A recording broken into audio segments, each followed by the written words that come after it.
আমার খবর।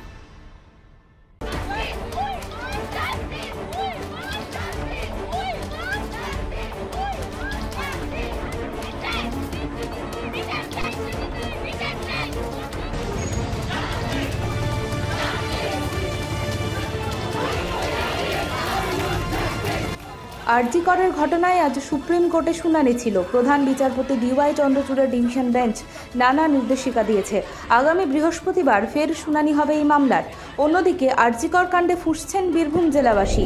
জেলা জুড়ে প্রতিদিন জমায়েত, প্রতিবাদ মিছিল হচ্ছে নানান অংশে।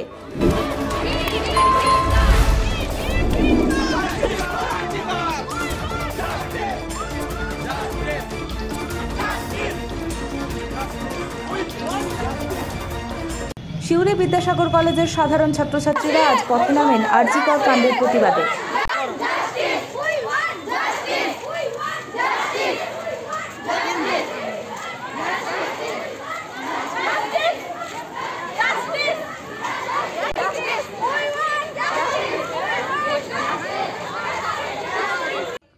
সর্বত্র নারী সুরক্ষা সুনিশ্চিত করা এবং অপরাধীদের দৃষ্টান্তমূলক শাস্তির দাবিতে আজ বোলপুর কলেজের ছাত্রছাত্রী, অধ্যাপক, অধ্যাপিকা এবং শিক্ষাকর্মীদের উদ্যোগে একটি প্রতিবাদ মিছিল হয়। আমরা করব জয় নিশ্চয়, আমরা করব জয়, আমরা করব জয়, আমরা করব জয় নিশ্চয়।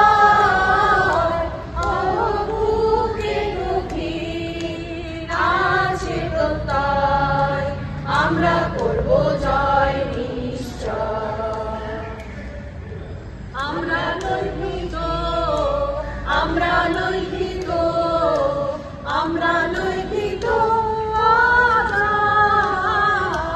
আহা ভূমি নদীর আছে প্রত্যয়, আমরা করব জয় নিশ্চয়। ফের মেয়েদের দখলে রাতের রাজপথ। আরজি কর কাণ্ডের প্রতিবাদে দ্বিতীয় দফায় গর্জে ওঠেন রামপুরহাটবাসী। রামপুরহাট নাগরিক মঞ্চের পক্ষ থেকে গত রবিবার এই কর্মসূচি নেওয়া হয়েছিল।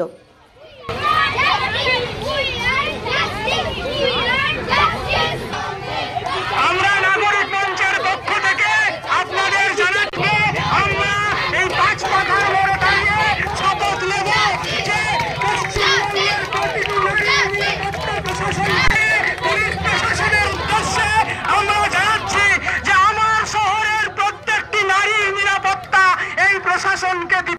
আরজি কর মেডিকেল কলেজ ও হাসপাতালে মহিলা চিকিৎসককে ধর্ষণ ও খুনের ঘটনায় দুবরাজপুর ব্লকের হেতমপুর কৃষ্ণচন্দ্র কলেজের ছাত্রছাত্রীরা প্রতিবাদ মিছিলে সামিল হন।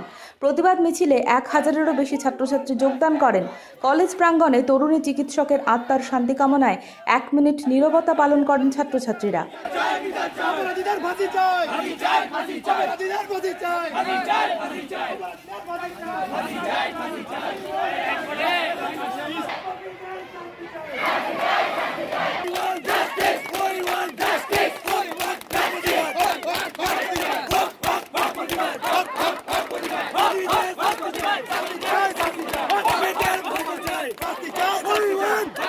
আরজি করের ঘটনা এবং পূর্ব বর্ধমানে নার্সিং ছাত্রীকে গলা কেটে খুনের ঘটনায় দোষীদের দ্রুত এবং উপযুক্ত শাস্তির দাবিতে সিউড়িতে পুলিশ সুপারের অফিসে বিক্ষোভ এবং ডেপুটেশন প্রদান করলেন জাকাত মাঝি পরগনা মহলের সদস্যরা।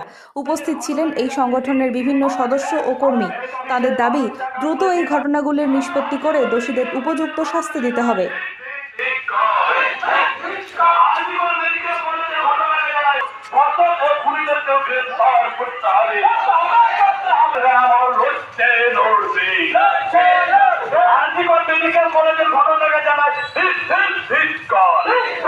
মাঝি পারগানা মহল জেলা পক্ষ থেকে এসপির কাছে ডেপুটেশন নিতে এসেছি যে আরজি করে যে ঘটনা ঘটেছে, যে তার সাথে ধাপানতলা যে ঘটনা ঘটেছে বর্ধমানে, সেই সুবিচারের জন্য আমরা এখানে এসেছি, যাতে যে দুটো বোন যেভাবে মারা হয়েছে তাদের যাতে দোষী ব্যক্তির ফাঁসি হোক, তার জন্য এখানে এসেছি।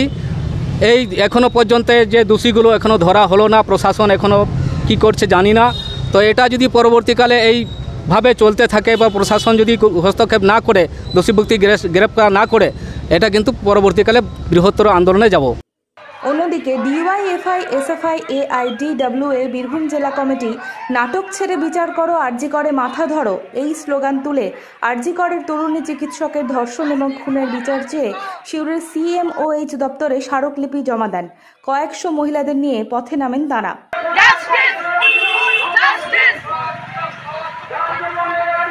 মুখ্যমন্ত্রীর পদত্যাগ,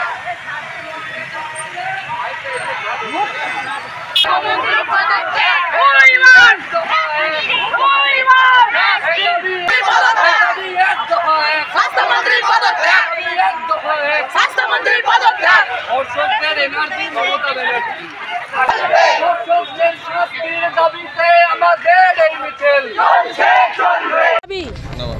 মুখ্যমন্ত্রীর পদত্যাগ, তার কারণ গত 9 তারিখে আরজি করের তিলোত্তমাকে যেভাবে ধর্ষণ করে খুন করা হয়েছে, এখনো পর্যন্ত সে নির্যাতিতা দোষী এখনো অধরা। একটা দোষীকে দোষী সাব্যস্ত করা হয়নি এখনো পর্যন্ত, এখনো নির্যাতিতা বিচার পেল না। অথচ আমাদের রাজ্যের নির্লজ্জ মুখ্যমন্ত্রী তিনি পথে নেমেছেন এবং অবচেতন মেনে বেরিয়ে যাচ্ছেন নির্যাতিতার ধর্ষিতার ফাঁসি চাই। এটা তার মনের মধ্যে আছে, কারণ 11 সাল থেকে আমরা দেখছি, 11 সালের পর থেকে দেখছি যেখানে পশ্চিমবঙ্গ রাজ্যের কামদুনি থেকে পাকিস্তান থেকে হাঁসখালি সব জায়গাতেই উনি নির্যাতিতার পাশে দাঁড়াননি। সারা পশ্চিমবঙ্গের একটা ধর্ষকও এখনো শাস্তি পায়নি। নির্যাতিতারা তাদের দাবি তাদের পূরণ হয়নি, নির্যাতিতারা তাদের দাবি তাদের পূরণ হয়নি। আমরা আজকে আমাদের এই মিছিল সারা ভারত গণতান্ত্রিক মহিলা সমিতি, ছাত্র যুব সংগঠন, ভারতের ছাত্র সংগঠন, আমরা একসঙ্গে দাবি জানাচ্ছি এই মুখ্যমন্ত্রীর একদিনও তার পদে আসীন থাকার যোগ্য তিনি নন। বোলপুরের ভুবনডাঙ্গায় নজরুল পথের পাশে তৈরি হচ্ছে অভিপ্সা অ্যাপার্টমেন্ট। বোলপুর স্টেশন থেকে মাত্র 5 মিনিটে, বোলপুর কলেজ, স্কুল, স্বাস্থ্যকেন্দ্র থেকে মাত্র 4 মিনিটে, বোলপুর বাস স্ট্যান্ড এবং বিশ্বভারতী থেকে মাত্র 2 মিনিটেই পৌঁছে যাবেন অভিপ্সা অ্যাপার্টমেন্টে। রয়েছে নানান উন্নত মানের সুযোগ সুবিধা।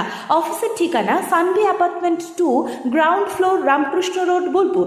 বুকিং করতে সত্তর যোগাযোগ করুন এই নম্বরে। দেখতে চোখ রাখুন আমাদের ফেসবুক ও ইউটিউব চ্যানেলে।